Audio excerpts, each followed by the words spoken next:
Nagluto ako ng chicken curry. Kasi request ni boss. Chicken curry. Buong manok. Nabitin yata siya nung nakaraang Saturday. Nagluto ako.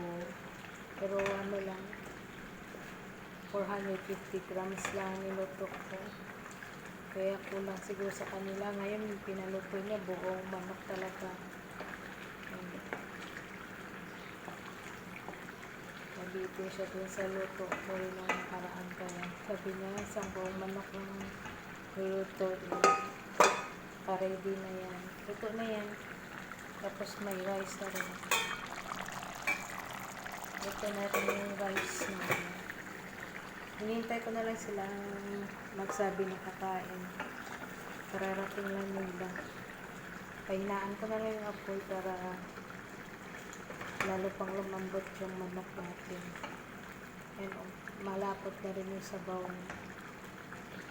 Bell pepper lang yung nilagay kong gulay. Kasi kung nilagay ko pa siya ng ng carrots na patatas, mukha na siyang saluna. Ito, nag-chat na yung amo ko, kakain na sila. Bye bye!